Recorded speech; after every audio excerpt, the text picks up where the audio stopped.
ধরনের ম্যানেজার ব্যবস্থা মালিক। বহু প্রতিষ্ঠানে ব্যাংক সহ আর্থিক প্রতিষ্ঠান সহ অনেক প্রতিষ্ঠান ম্যানেজার আছে, ম্যানেজার কখনো মালিক হন না।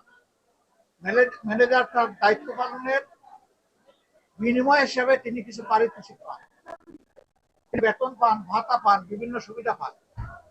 তার দায়িত্ব হইল ম্যানেজমেন্টটা ঠিক মতো করে দেওয়া।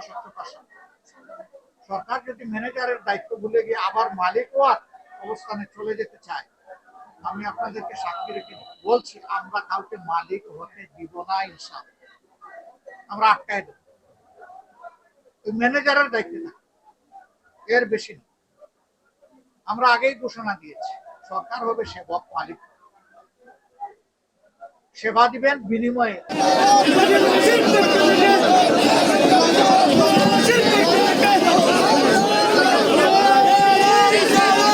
এমনি নয়, মাননীয় প্রধানমন্ত্রী থেকে শুরু করে সবাই আমরা রাষ্ট্রের কিছু আর্থিক সুবিধা পাবো।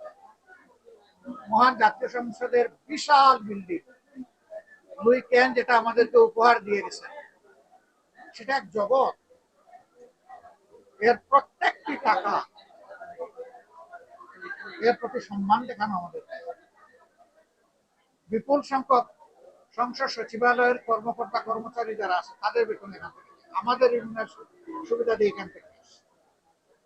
সুতরাং আমরা তো এমনি এমনি করছি, ন্যায্য বিনিময়টা নিয়েই করা হচ্ছে। হ্যাঁ, আমরা অনেকে বলেছি আমরা এটা নিব না, এটা নিব না, ওইটা নিব না, বইলেও আসে শুড বি স্যালিউটেড, এটা ভিন্ন জিনিস।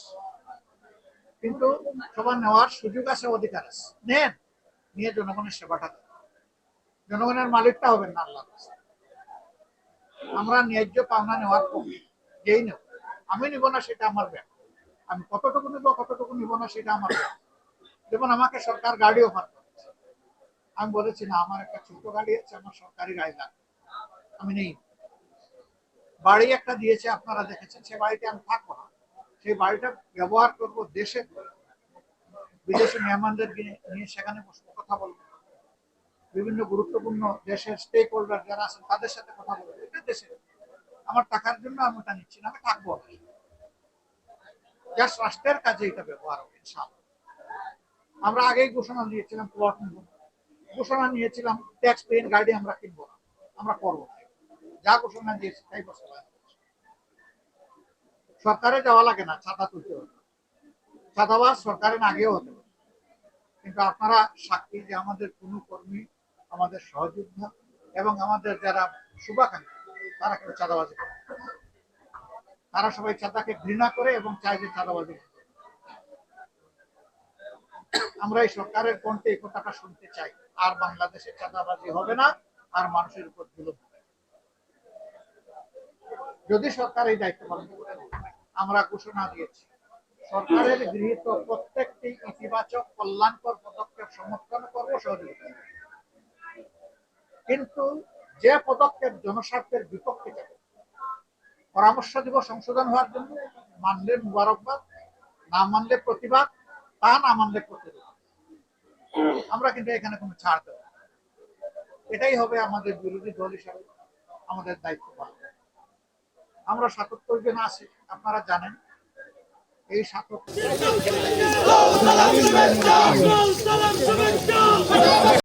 প্রত্যেকজন জাতির জাতির চৌকিদার, আমি একজন চৌকি বসিয়ে পাহারা, জনগণের অধিকারের পাহারা। ৫ বছর যদি এই সরকার বহাল থাকে, 5 বছরই পাহারা। যতদিন এই সরকার বহাল থাকবে ততদিন পাহারা থাকবে। ভালোর পক্ষে স্লোগান তুলবো ইতিবাচক, মন্দের বিরুদ্ধে প্রতিরোধ গড়ে তুলবো প্রয়োজন। আমরা এই নীতি থেকে এক ছিল সর্বনাশ। দেশকে ভালোবাসি, মানুষকে ভালোবাসি। আমাদের কাছে কোনো জাতি ধর্ম দল নাই, আমাদের কাছে মানবতা। আমাদের কাছে এক টুকরো বাংলাদেশ, আমাদের কাছে 20 কোটি বা 18 কোটি মানুষ। তিনি যে দলেরই হোক, যে ধর্মেরই হোক, আমরা তাদের সেবক। আমরা সেবা দিতে চাই, আল্লাহ যেন আমাদেরকে সেই তৌফিক দান করেন। জনগণ যেটুকু ভোট আমাদেরকে দিয়েছে, আমরা তাদের কাছে মূল রূপের হিসাব মিলে নাই, আফসোস করে অনেকে। আপত্তি নাই, এই সংস্কৃতির অবসান হবে এবং জনগণের ভোটের সঠিক প্রতিফলন একদিন হবে।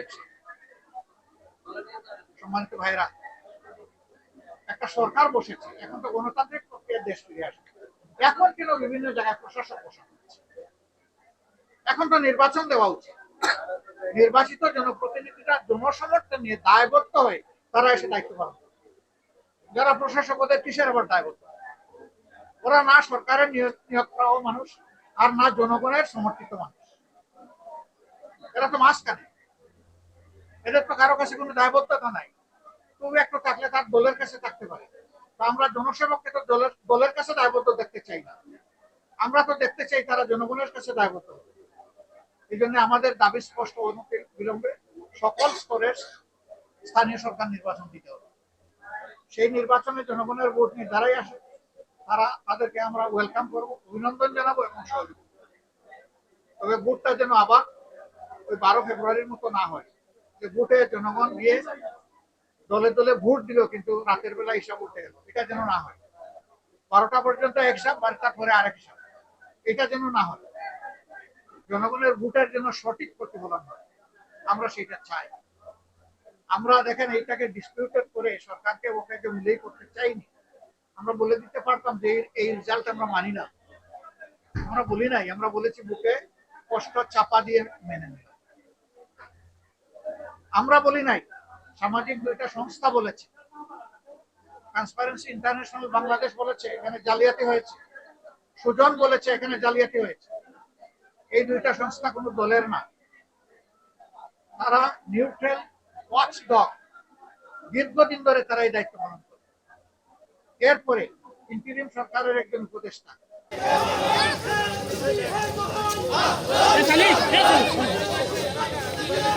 রেজওয়ানা হাসান বলেছেন যে আমরা ওদেরকে ঠেকতে দিয়েছি ক্ষমতায় আসতে। আপনি টেকানোর কে? আপনারা টেকানোর কে? আমরা কারা? আপনার সাথে আর কোন দুর্বৃত্তরা আছে এই কাজ করেছে? জাতি একদিন বের করে আসবে। আমাদেরকে দেখলে এখন মানুষ বলে ভোট দিলাম আপনাদেরকে, সরকার গঠন করলো, আরেকবার হিসাব মিলেই তো রাখতেছে। আমরা বলি ইন্নাল্লাহ মা'আস সাবিরিন, একটু ধৈর্য। আর কি বলবো? মানুষকে কৃতজ্ঞতা আদায় করে আর ধৈর্য ধরার কথা। তো অনেকে বলে আর কত ধৈর্য ধরবো, জীবন গেল, রক্ত গেল, এখন আরো কত ধৈর্য? আপনার লাস্ট লিমিট। এর মাঝেই পরিবর্তন হয়ে যাবে ইনশাআল্লাহ। আমরা সেই পরিবর্তনের বাংলাদেশের উপরে আছি। আমরা জুলাই সনদ বাস্তবায়নের উপরে আছি। আমরা লোকাল গভর্নমেন্ট ইলেকশন ফেয়ারলি দেখার অপেক্ষায় আছি এবং আপনাদের সবাইকে নিয়েই আমরা এই দেশ করার অপেক্ষায় আছি। আপনাদের মাধ্যমে দেশবাসীকে আমরা আমাদের এই বক্তব্য পৌঁছে দিলাম। আমাদের বক্তব্য যদি দেশবাসীর স্বার্থে হয়ে থাকে, আমরা আশা করবো যে আমরা একসাথে কাজ করবো, লড়ে যাব, থামবো না যতদিন মানুষের অধিকার নিশ্চিত না হবে ইনশাআল্লাহ। আর যদি আমাদের বক্তব্যে ভুল থাকে আমাদেরকে ধরে দিবেন, আমরা সংশোধন হয়ে যাব। সবাইকে ধন্যবাদ, কষ্ট করে এসেছেন। ইনশাআল্লাহ আমাদের সাথে এখানে আল্লাহ তাআলা যেটুকু সামান্য ব্যবস্থা রিজেক রেখেছেন, সবার সাথে আপনারাও গ্রহণ করবেন, আমাদের জন্য দোয়া করবেন, আমরা একসাথে কাজ করব। আর আমি আবারও আমার এলাকাবাসীকে আমার অন্তরের স্থল থেকে আমি মোবারকবাদ জানাচ্ছি। আমার এই সারের ব্যাপারে একটা কথা বলি,